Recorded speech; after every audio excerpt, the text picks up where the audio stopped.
Okay, good morning. So, nandito na po tayo sa Mitsubishi ngayon para i-repair yung kanyang leak sa intercooler. And then, okay. Punta tayo sa kanila.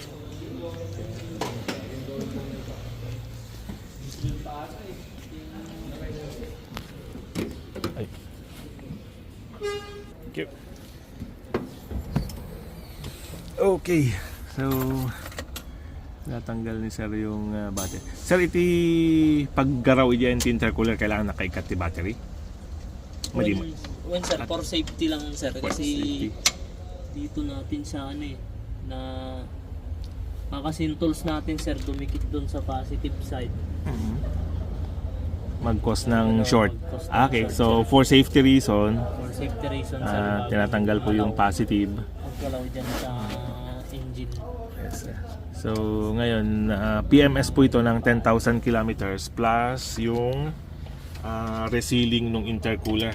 Sir, yung intercooler oil niya, aga po ti engine oil ajay. When sir, hindi part iti lubrication di turbo sir. Okay. Kaya may normal lang na may langis doon sir kasi yung sa turbo natin kailangan ng lubrication. Siya ng langis. Okay. Kasi yung turbine. So yung intercooler meron siyang lubrication part galing sa engine oil, sir, tama? Oo sir. Para i-lubricate yung rotor nung turbo.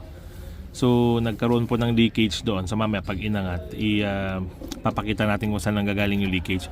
And then ngayon po nalaman ko lang na medyo may kamahalan pala ang injector nito. So 1, 2, 3, 4 kasi 4 cylinder po ito.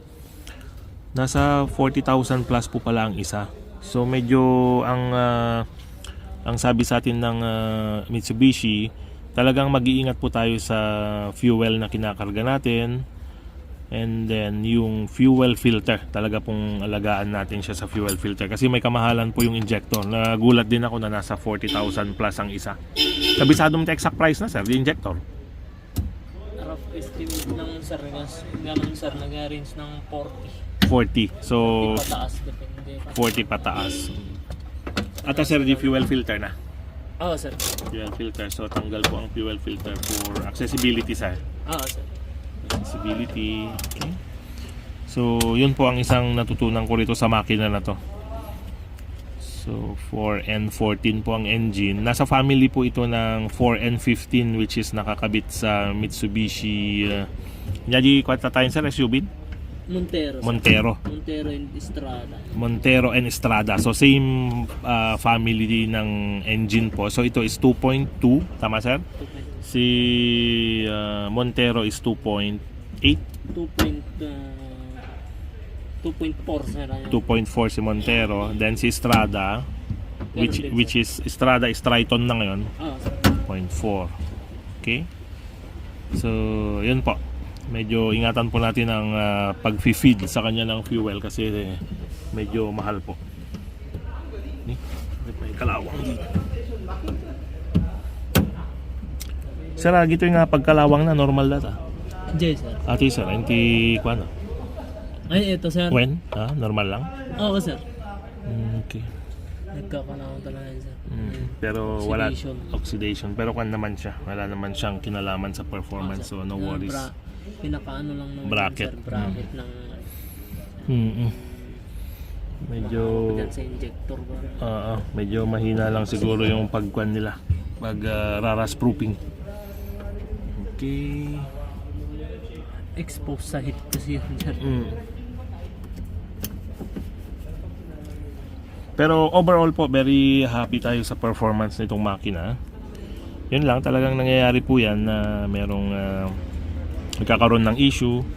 Like ito, yung sealing ng intercooler turbo hose nya.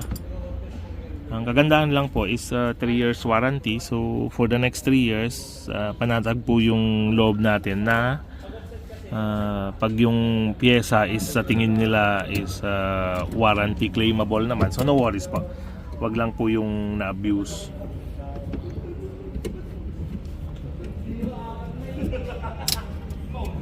Okay, so tanggalin lang po itong fuel filter, then iangat tayo no kan sir. Oo, sir. Okay, so wait lang po natin matanggal.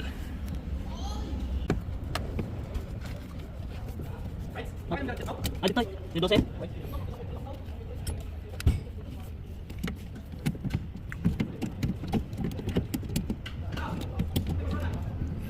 Jadi lagi challenge sa medyo gipit niya. Oo, sir. Magigit engine bay na.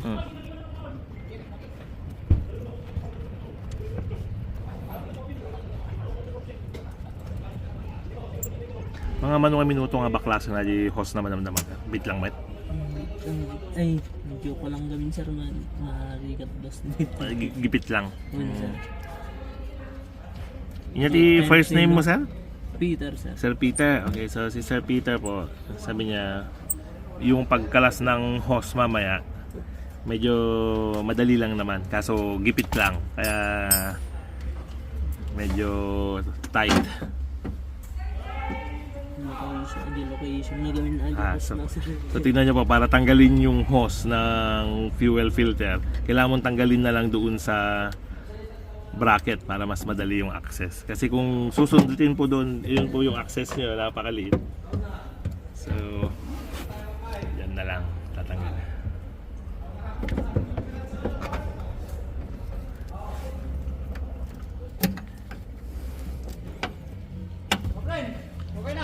Okay, so anyway, yung bracket po, dalawang bolts lang. Tapos yung pinaka holder nung filter assembly, dalawa lang din.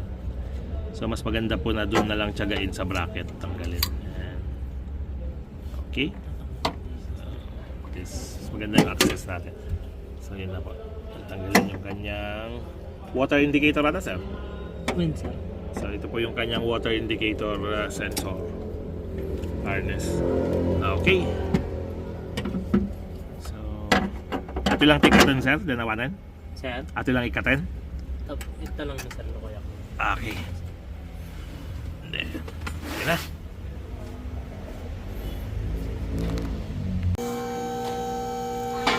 Ito po yung pagkakataon pag ganitong mga inaangat na ma-inspect natin yung ilalim. Medyo mahirap po mag-inspect pag hindi naka-lift.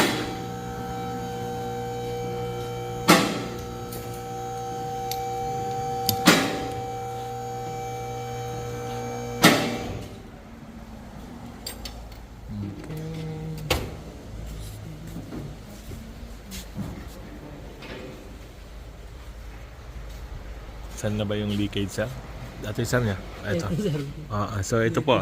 So ito po yung lumabas nung 5,000 kilometers. So nai-kwan natin.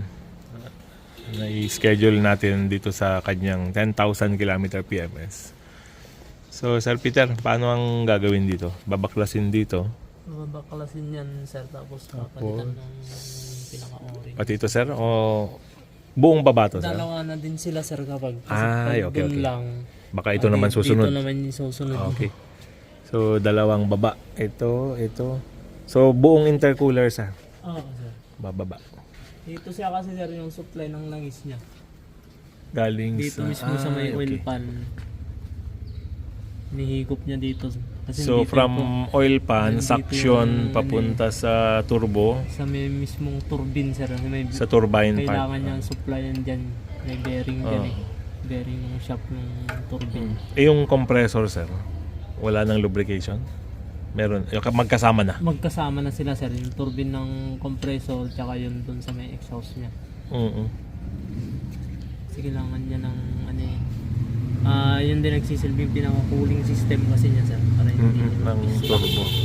mag-stack up yung ano. Okay. So medyo Nangyari din sa Sir Peter, mga damay sa oras natin. Mike. Baka 2 minutes lang kinyam. Pwede man. Hindi naman, sir. Hindi naman 2 minutes. Sir. 20 minutes. Yung access, eh. Yung access lang kasi talaga sir. Okay. So pinakiusapan na lang po natin si Sir Peter na mabaklas lang. Anyway, yung reassembly naman yun, i-reverse lang yung proseso. Then yun na yun. And nag-request din po tayo ng makita yung pyesa, kaso naka lunch break na yung partsman, so nakiusap na lang tayo na magpapadala ng pictures, tapos ikwan na lang natin, insert na lang natin, pero at least makita natin yung removal nitong intercooler. Okay. So medyo malakas na rin po, galing po yan sa engine oil, kaya hindi po pwedeng pabayaan. Okay, so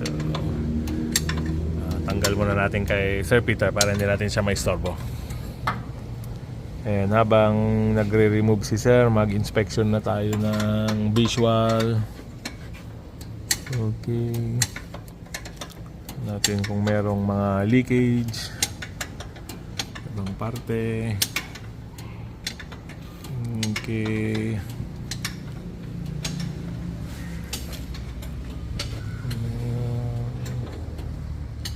Ito kung merong isang bagay na pwedeng ipamodify dito, itong ano to sir, dryer ato sir?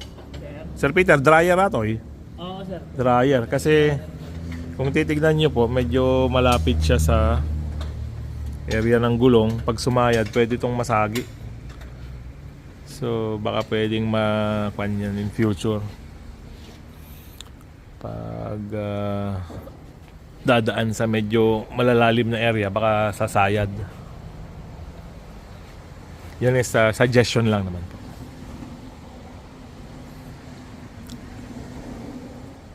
Actually, kung gusto nating ipa-convert to, pwede na itong ipa-convert sa mga gumagawa ng aircon. Okay. So dito okay naman po.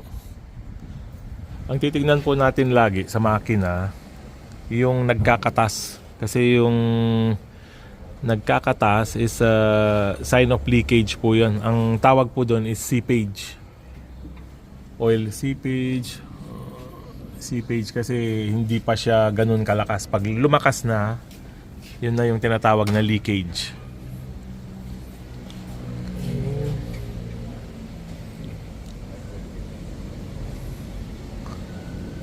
Ito, old school po yung transmission. Parang nandito yata yung first, second, third, fourth, fifth. Parang ganun po yata. Hindi ko po masyadong kabisado kung nasaan. And then ito po yata yung sa speed sensor, speedometer. Okay.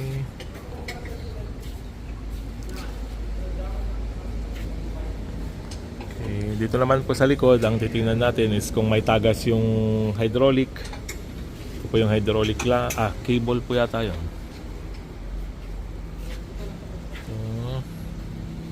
Ito po yung kanyang preno. Ito pa, mga hydraulic lines. Okay, so far so good. Sa mga first week or second week ng January, baka babiyahin na naman po tayo sa Baguio. So tamang-tama na change oil na, and then mare-reseal na yung intercooler, so worry-free travel po tayo. Okay, ito po mapapalitan mamaya yan. Engine oil filter.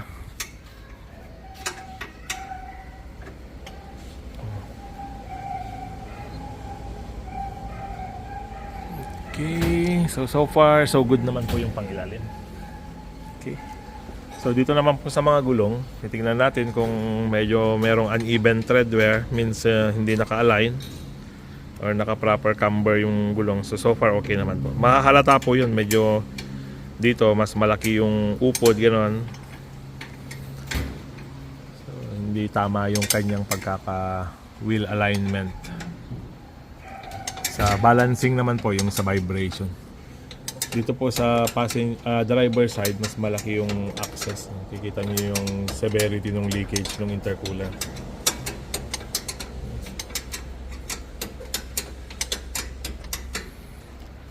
Sir Peter,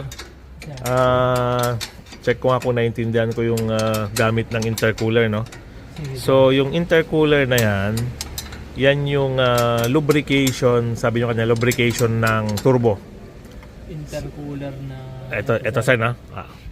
Ito. So ngayon, pinapalamig ngayon ng cooling fins na to yung oil para sa turbo lang.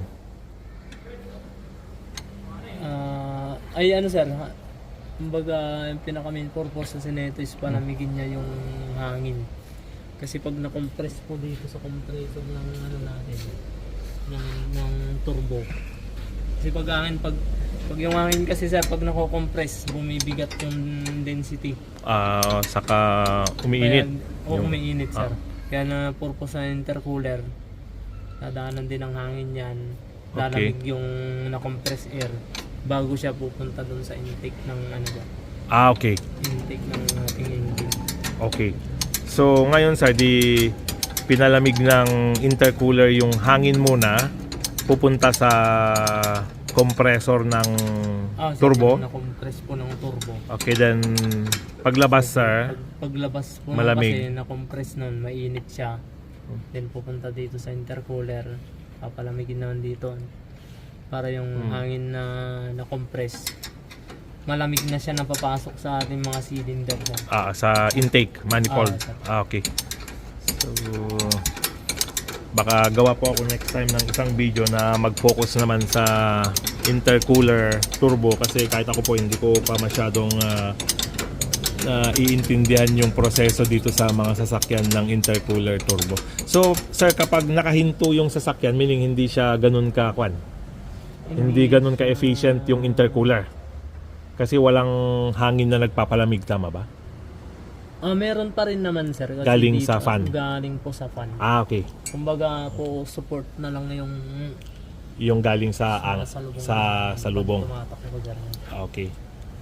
Ayan na. So maluwag na yung ating intercooler. Awang matibig lang rumor nga lang yung sila sir.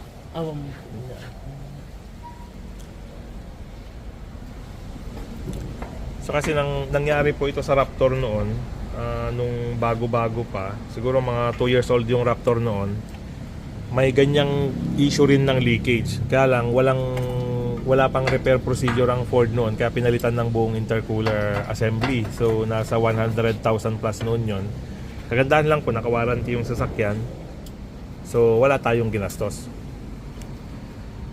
Ngayon po, ang repair na ng Ford doon is parang ganito rin, resealing na lang siya. So napakalaking kamurahan, saka yung wastage ng mga pyesa, hindi siya ganun karami.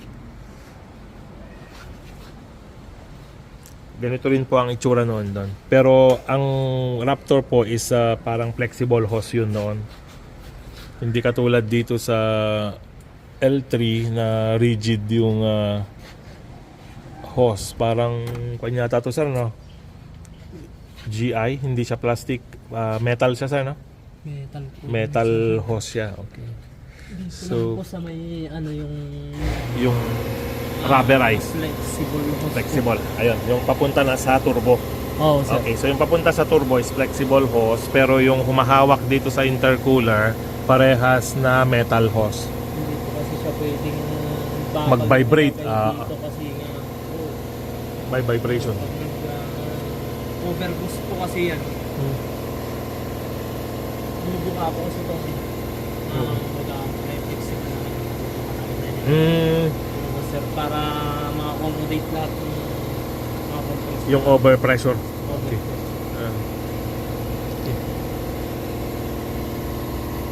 Maganda po ang concept ng turbo. Pero yun po, the more na nilalagyan natin ng moving parts yung sasakyan, dumadami yung pyesa na mas mabilis ang wear and tear. Tingnan nyo po yung 4D56, walang turbo yun, pero napaka successful na makina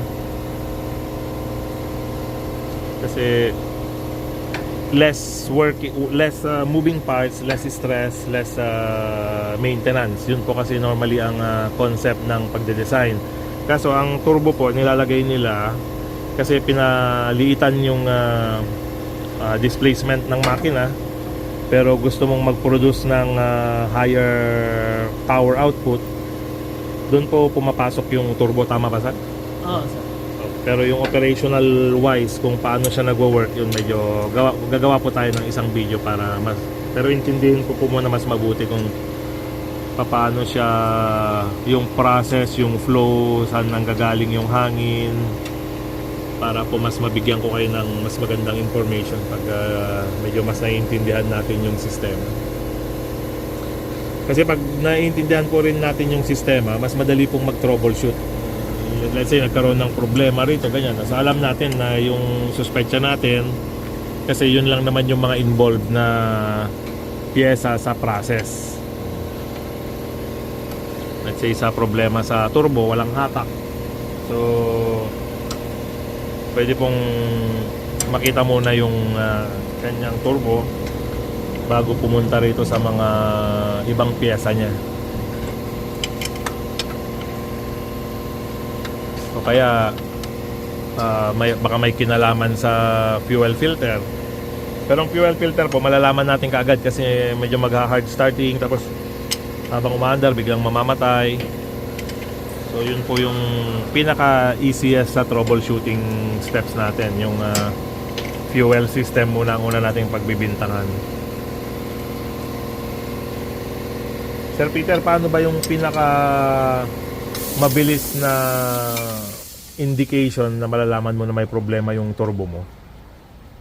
Makakarinig ka ng ano sir, whistling sound. Whistling sound. Okay. So unusual sound, whistling sound, then yun po. Pag nag-whistling sound na kasi yan sir, kalog na din yung ano, Kalug yung sa may bearing, turbine niya sir. sa may turbine niya. Okay.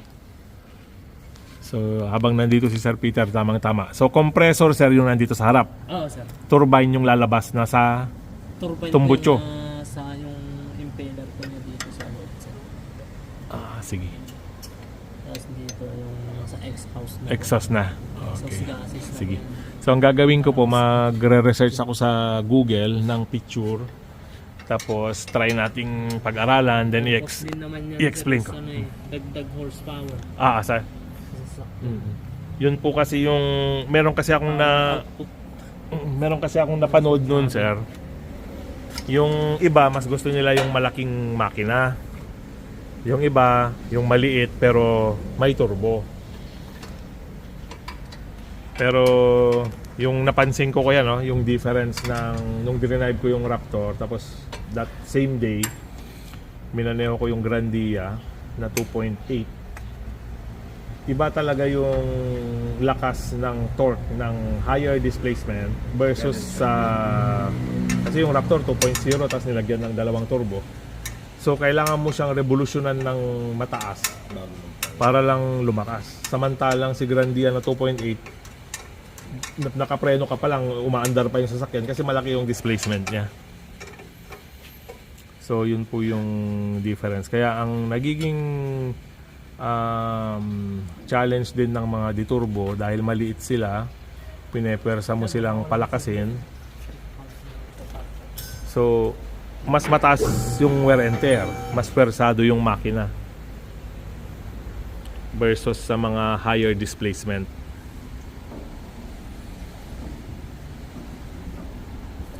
And then yun po, sa with turbo, nadagdagan ka ng maintenance cost. And hindi rin po ganun kamura ang turbo pag nasira. Yung isang dump truck natin na FAW, 5 years nagpalit tayo ng turbo, nasa 35,000 yata yung bill natin. Pero sa trinabaho niya ng 5 years, sulit naman na po yun.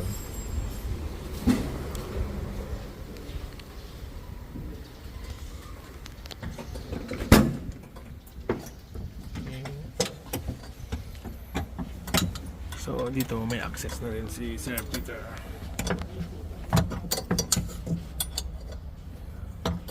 Okay. Dapat natin kita yung leak sa ilalim.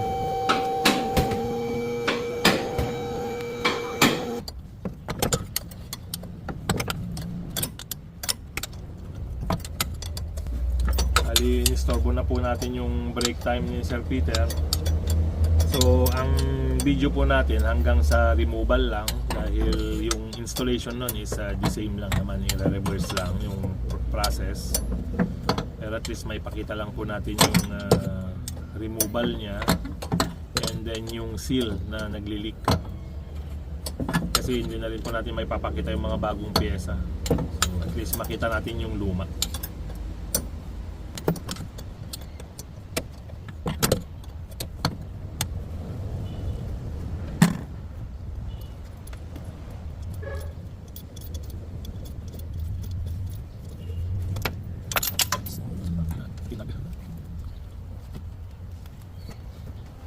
Na. So ito po yung isang connection ng intercooler. Saan niya titawag dyan ti kasla radiator? Aji intercooler na.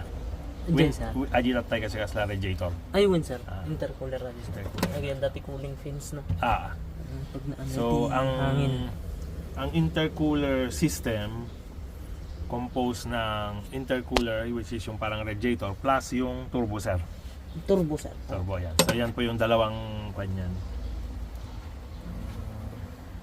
Magpartner para sa kanilang turbo intercooler.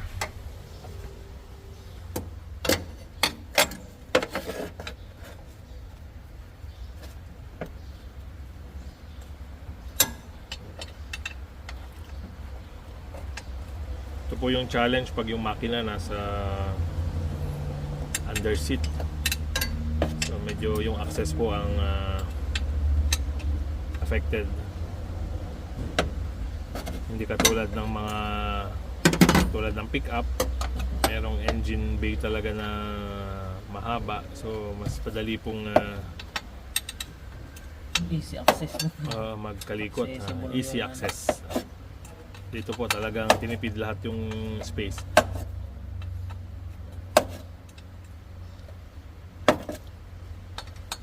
Lalo na ginamit yung old body sir, no? Oo. So old Nakakab kasi siya. old body nilagay nilagyan ng mas malaking makina. I mean mas maliit pero may turbo. Kasi 2.5 pala yung 4D56 sir, no? Oo sir. Kaya napansin ko doon sa 4D56 mas malakas sa akyatan. Oo sir, akyatan naman yung ano. Ito kasi, pero ito nang matuling din sa akyatan to sir. Pero kailangan sir, kwanto, ayaw niya yung nawawalan ng Sir, kasi lang saglit sir. Ha? Kasi lang saglit sir. Yung-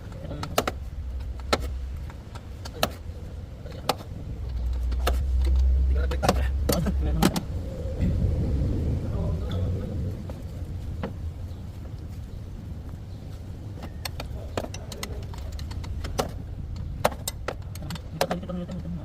Yun kasi yung bago. Okay. Sa akyatan ko kailangan hindi siya nawawalan ng momentum. Ayaw niya yung walang momentum, magpare-primera ka talaga. Tapos pag ship mo ng segunda, pag matarik talagang hirap nun. So magme-maintain ka ng primera. Hindi ka tulad nung 4D56 noon, kaya mo pang iakyat ng segunda.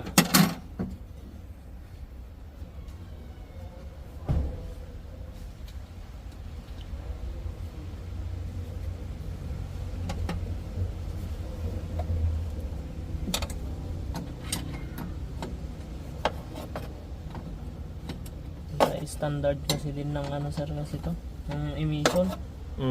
Kaya in-improve na din nila. Kung meron lang way na in-improve na lang yung 4D56, Oo, no? Para sir. mag-comply ng Yung dapat naka-Euro. ng Euro 4. Hindi na lang. Siguro wala nang way. Baka mas mahal pa yung Yung ata 4N16 na ata yun ewan ko kung hindi lang ko sure kung kung naka Euro 5 na yun sir. Kasi may Baka dagdag sir. na ano na. Baka mas mahal pa na i-modify yung buong makina kasi old engine eh. Minsan kasi kapag kailangan mong mag-redesign ng makina, titignan mo yung cost benefit. Baka mas mahal pa yung modification mo sa makina kaysa maglagay ka ng available naman na makina na yung 4N series, palitan mo na lang. I-redesign mo na lang yung body, mas madali. Kaya ang nangyari dito kaya tumaas. Pinataas nila yung cab niya dahil para ma-access yung para ma-accommodate yung taas ng makina.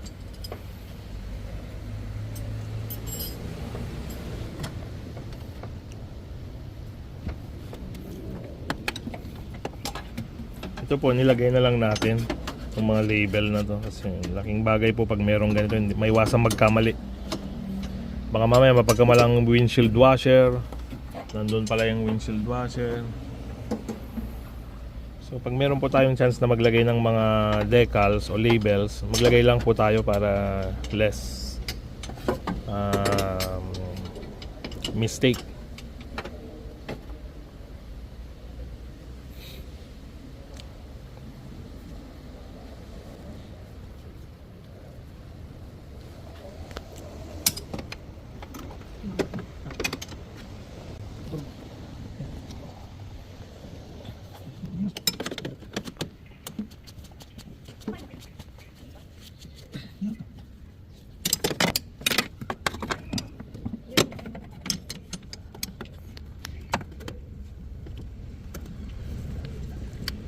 Ayun.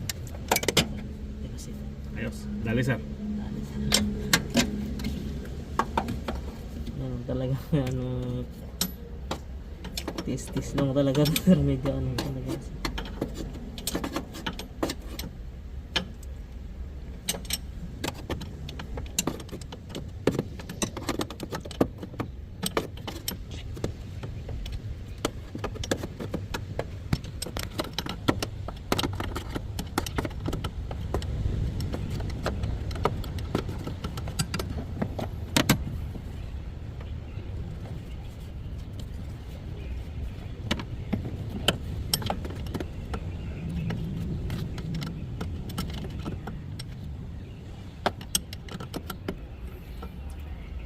Naka ilang oras na tayo nagbabaklas sir? Mga isang oras na? Wala pa naman, sir. Wala pa. Mga 30 na minutes sir. Mga 30 minutes na po. So, siguro mga 1 hour po siguro to estimate. Sir no? Sir. Mga isang oras ang baklas po. Then yung balik, ganun din. Lagay tayo ng half day. Sobra-sobra na po yun. Apa na siguro yan. Sobra na po yung half day na ilalagay natin para sa removal installation. Sorry, sir. Yan, sir, for release.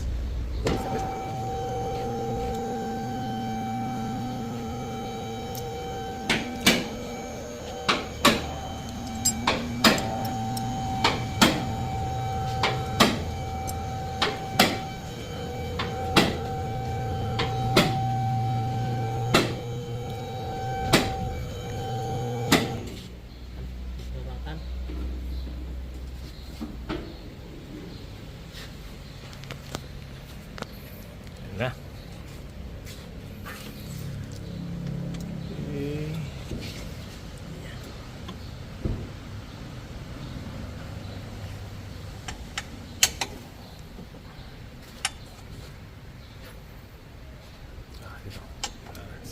Yun.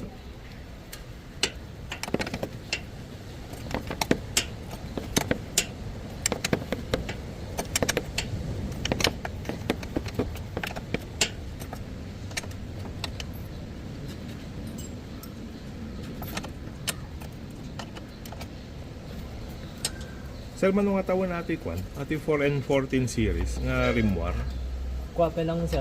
Muna nga rin marati 2020, sir. 2020. 2020. So 5 years, magpa 5 years na. Well, sir. So yung mga out of warranty sir, yung seal na yan, na bibili na nila sa labas. Well, sir. 2020 tapos hindi anda changes ka nangyari man hindi 2021, sir. Mhm. MY 2020 model year 2021 na GNT bypass iti EGR cooler, sir. EGR cooler, iti problema. Dati binago da nga design, sir. So ato sir, ang affected din. Madin, sir. Ating iti bagong design. Bagong design. Iso nga di nagkaroon iti warranty, sir, iti ko ano harness na ko ano Mm. tawag ito nagkaroon iti problema iti Okay. EGR. EGR. Nya ba ti EGR sir? Exhaust gas Recirculation. Recirculation. Connected sa turbo sir. exhaust gas Well, sir, recirculation. connected nyo lang. Kaya yung sa Yung mga mixer, unburned na ako, sir. kapag nagpapalit siya ng injector, nagpapalit na rin ng EGR.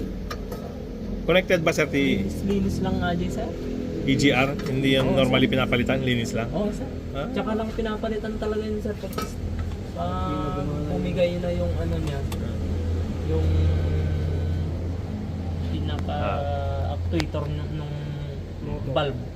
Ng EGR, sir. So yun yung Tsaka nung kwan, sir, nagpapalit yun ng yung valve. o-ring na pinapalitan, yung orange Oo, sir. Hindi. Sir, yan. sa kabilaan. So normally sir, yung right side niya, walang problema yon. Kaso since papalitan na rin, sabay na. Oo, sir. Parang So dito lang nagka-issue sir, sa left side. Marami bang nagkaroon ng issue ng ganito sir o bibihira? Bihira lang Bihira. naman, sir. So kumbaga itong unit natin napasama lang sa bihira. Oo, sir. Hindi naman ganun ka, ano, sir. Hindi, so sabi ni Sir Peter, hindi pala ito common issue. Parang nakuan lang, nataon sa mga bihira na possible mangyari pa rin kasi mechanical ito. So lahat naman po ng mechanical saka electrical bound yan na mag-fail kahit short hours or short mileage. Nataon lang na sa unit natin nangyari. Pero kagandahan po ulit, under warranty, so nothing to worry. And hindi naman siya critical na bigla niyang uubusin yung langis. Ito makikita Normal lang mo. yan, sir, na may langis dyan sa, na makikita dito sa may intercooler. Kasi dahil sa lubrication ng turbo natin, may ano siya talaga, may supply siya ng langis. Okay, so isang tornilyo na lang, tanggal na. And after that, Ito pa rin yung mga conventional na turbo kasi na gumagamit pa rin siya ng langis na langis. part ng lubrication niya. So yung iba sir, wala na. Yung iba, sir, as in coolant na kasi yung ginagamit, sir. Coolant, galing sa radiator. Oo, sir. Okay. Yung mga 4N15 natin, 4N16 na yun. Coolant na yun. Pero kung lubrication wise sir, parang mas okay itong langis, no? Oo, sir. Kasi mas efficient ang oil pagdating sa lubrication. Efficient yung coolant sa temperature control. Magandaan naman na ito kasi, sir, yung turbo na ito naka-connected na din siya sa ano, electronically ano na din, sir. Controlled. Oo, sir. Na? Kaya pag nagkakaproblema tong turbo natin, normal na magkakaroon siya ng check engine, ganyan. Nagkakaroon ng Meron at least may indication na. sinasabi nilang fail-safe operation para hindi magkaroon ng more damages dyan sa mga nasa radiation. So may kwan ka, may pre-warning ka. Oo, sir. Kala ko all mechanical pa rin tong kwan na to, old school tong sasakyan na to. May electronic na rin pala. Electronic control na din naman, sir. Tapos sir, may nakita kong harness kanina dun connected sa propeller, yung sa gear, sa transmission. Ano yun sir? Yung speedometer? Ito sir? So, ito, sir, speed sensor. Speed sensor na. So, So, ito yung reverse naman, sir. reverse reverse switch. Okay, then speedometer. So parang lumalabas sir yung speedometer niya. Electrical na rin, no? Di ba, dati kwan yung mga yan mechanical. Oo, sir. Yung 4D56 sir, mechanical pa yun. Yung 4050s na yung mga pinakamalumang 4056 talaga, sir. Yan yung gamit talaga.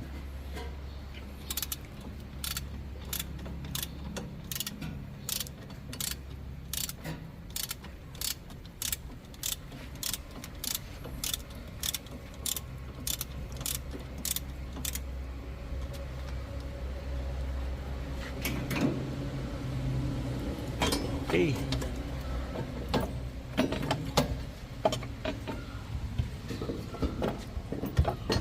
Sir, dati ikot na may isang bolt. Ata.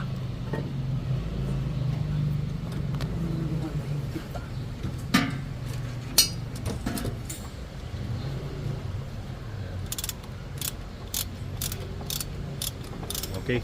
So yung installation po nito, hindi na natin mabibideo kasi sa Monday na nila gagawin.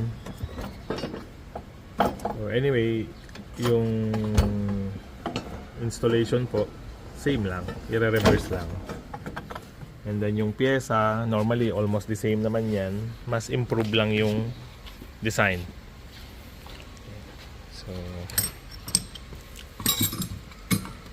So yan po yung ating intercooler. Tapos sir, anya natin, kailangan pa linisin bago isublima din.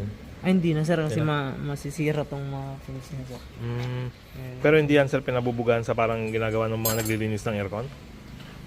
Pwede naman sir. Pressurized, no? Oo. Oo. Mga malayuan lang, tanggal lang yung mga Mhm. mga alikabok. Request ko na lang sir ng Kasi cleaning, siya no? pwedeng na Hmm.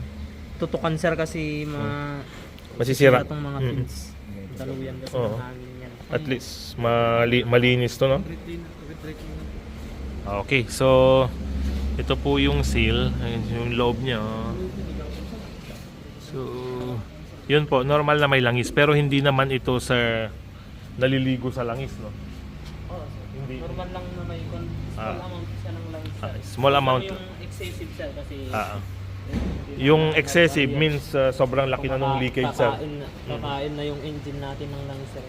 Okay. So ngayon, pakita po natin yung pinagtanggalan. Yun. Ayun po. Dito po yung intake side. So ito yung intake side, then exhaust. Intake din po dyan sir. Intake ng turbo papunta din po dyan sa intake manifold na po yan. Kumbaga, ito po yung In galing sir sa turbo natin sir. in galing sa turbo. Tapos yung out, yung malamig na yung hangin Hangin, sir dito na. pupunta na sa Diretso na sa combustion intake chamber, sa intake manifold. Okay. So ito po yung ating natutunan ngayong araw para sa ating L300 FB4 and 14. Okay, sana nakatulong po ito sa mga out of warranty na po. Available naman na po itong pyesa na to sa mga auto supply daw, or kung gusto niyo po ipagawa na lang sa Mitsubishi. Dito po sa Isabela under Legacy sir, no? Legacy. Sila po ang dealer ng Mitsubishi rito sa atin sa Santiago City. Cordon Isabela po sila, which is katabi ng Santiago City. Ito na po yung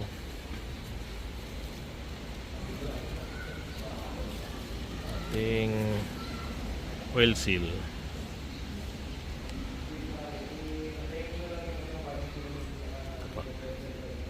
So maliit lang po siya.